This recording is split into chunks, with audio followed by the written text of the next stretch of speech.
yung ilaw sa poste, tsaka yung ah, malunggay.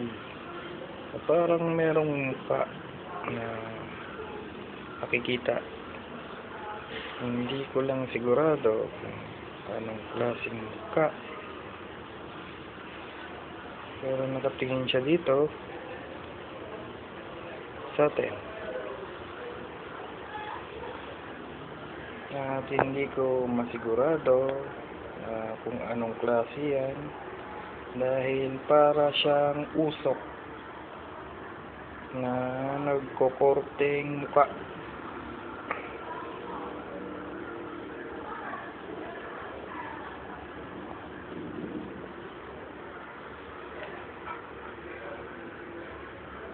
Galit pa yata.